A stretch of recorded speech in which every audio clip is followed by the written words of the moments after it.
नमस्कार दोस्तों, मैं अंकुर उपाध्याय स्वागत करता हूं आप सभी का एक बार फिर से अपनी नई वीडियो में। बाजार में आपको गिरावट देखने को मिल रही है, नीचे से रिकवरी देखने को मिल रही है। इस समय मार्केट एक्चुअली में अगर आप मेरे से पूछें तो ये है कंफ्यूज्ड मार्केट। इसे इंतजार है क्लियरिटी का। किस चीज की क्लियरिटी का? यूएस ईरान के विवाद की। पहले ये था कि यूएस प्रेसिडेंट चाइना जा रहे हैं, वहां से आउटकम कुछ आएगा बड़े लेवल पे, कुछ भी नहीं आया।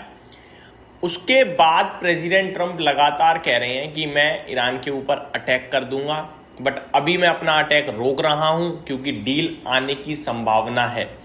कल फ्रेश प्रेसिडेंट ट्रंप की तरफ से जो वर्ड्स आए, उन्होंने कहा कि भैया 2 से 3 दिन का समय है, अगर डील नहीं करी तो अब फ्रेश राउंड ऑफ अटैक होगा और ये अटैक बहुत ही हैवी होगा। ये सारे बयानों के बाद मार्केट नर्वस है क्योंकि बाजार को दोनों चीजें पता है। एक, अगर असली में अटैक हो गया तो परेशानी है, तो नीचे ही जाना है। दूसरा, प्रेसिडेंट ट्रंप अपने वर्ड से पलट भी तो सकते हैं। 2 दिन बाद वो कहते हैं कि यार मुझे लग रहा है डील आ सकती है, ईरान सीरियसली विचार कर रहा है, तो मैं अभी 5-7 दिन अपने अटैक को और डिले कर रहा हूं। बाजार कहेगा ठीक है भाई। ओवरऑल अगर आप देखें तो प्रेसिडेंट ट्रंप के वर्ड्स पे मार्केट जरा भी रिएक्ट नहीं कर रहा। अगर एक बयान ईरान दे दे, केवल एक, या पॉजिटिव साइड पे या नेगेटिव, तो आपको कच्चे तेल में काफी बड़ा एक्शन देखने को मिल सकता है और उसी की वजह से आपको मार्केट्स पे भी इंपैक्ट आता हुआ दिख सकता है।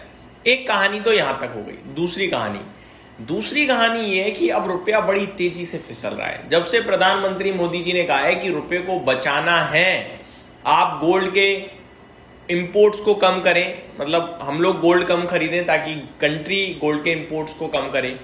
जब से ये शब्द बोला है कि रुपए को बचाने के लिए सोना खरीदना कम करना होगा, तब से रुपया बड़ी बुरी तरीके से गिर रहा है। मैं आपको बताना चाहूंगा, 1 हफ्ता हुआ है ज्यादा से ज्यादा प्रधानमंत्री मोदी जी के इस वाले अपील को, और तब 95 रुपए 30-35 पैसे पे था। आज 97 रुपए की तरफ बड़ा एग्रेसिवली रुपया बढ़ रहा है। 97 दोस्तों, हम लोग आपसे कह रहे थे कि इकोनॉमिस्ट ये अनुमान लगा रहे हैं दिवाली तक 98 होगा, 97 हो गया भैया, सेम मई में ही। तो बहुत ज्यादा बड़ी गिरावट रुपए में आपको देखने को मिल रही है, आप ये कह सकते हैं। आज की बात करूं तो रुपया आपके लिए ऑलमोस्ट, अगर आप देखें फ्यूचर्स में तो बहुत हाई दिखा रहा है, कुछ हुआ है आई थिंक अभी, लेकिन 96 रुपए 80-85 पे 90 96 रुपए 91 पैसे के आसपास का हमने हाई हिट करा है, यानी लो कह सकते हो आप। रुपए के मामले में हम लोग घट गए हैं, इतना ज्यादा कमजोर हो गया रुपया। तो ये एक अलग परेशानी है जो चल रही है। दूसरी बात, FIIs खरीदने को तैयार ही नहीं है भाई। 1-2 दिन खरीद भी लेते हैं तो लगातार फिर बेचते हैं बड़ा। अभी 2-3 दिन उन्होंने बाइंग करी, आज कल वापस से 2457 करोड़ की बिकवाली कर दी। अब मैं आप सभी के साथ शेयर करना चाहूंगा थोड़ा मार्केट का हाल। निफ्टी खड़ा है 23,520 पे, नीचे से 100 पॉइंट ऊपर है, ऊपर से 70 पॉइंट नीचे है।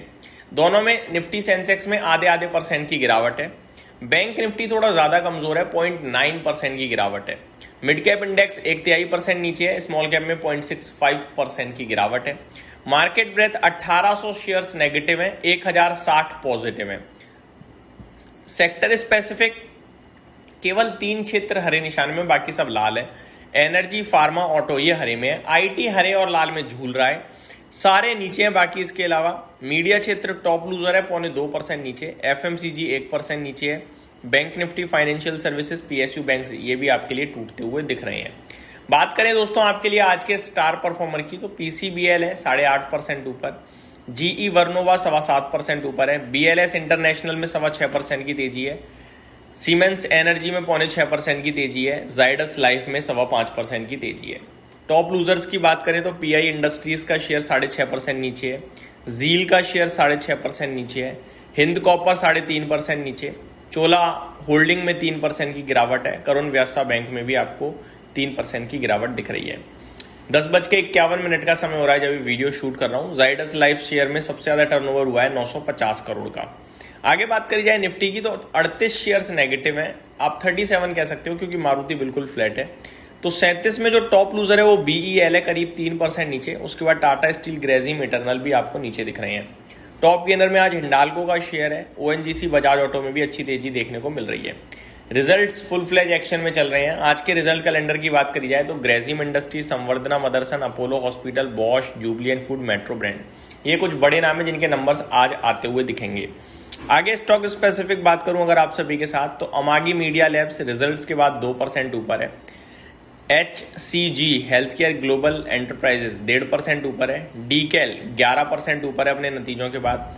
ब्लू स्प्रिंग एंटरप्राइजेस 4% ऊपर है। BLS इंटरनेशनल 6% ऊपर है। KDDL 20% का सर्किट लगा दिया है इसने ऊपर का।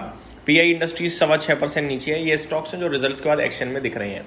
ग्लोबल मार्केट्स की तरफ चलते हैं। कच्चा तेल $111 प्रति बैरल के पास ट्रेड कर रहा है। एक्चुअली में एक रेंज इसने पकड़ ली है 110 111, अभी भी $110.66 प्रति बैरल पे है। अगर बात करूं एशियन मार्केट्स की तो सारे आपको नीचे दिख रहे हैं, कुछ खास हरियाली कहीं दिख ही नहीं रही है एक्चुअली में। Nikkei 1.5% down, Shanghai flat to negative, Hang Seng % नीचे है, Kospi 1.5% down, Nifty flat to negative है, ताइवान में 1.3% की गिरावट है। बात करें अगर अमेरिका की तो कल तो गिरकर बंद हुआ ही है, अभी भी डाउ फ्यूचर्स अच्छे साइन नहीं दे रहे हैं, 70 पॉइंट नीचे ही है डाउ फ्यूचर। हालांकि अभी ट्रस्ट करना इस पर कम जरूरी है क्योंकि 2 बजे के बाद डाउ फ्यूचर्स थोड़ा ज़्यादा ट्रस्टेबल रहते हैं। तो ये मेरी तरफ से आपके लिए अपडेट्स थी, उम्मीद करता हूँ डिटेल्स पसंद आई होंगी। Thank you so much for watching this video, have a great day guys.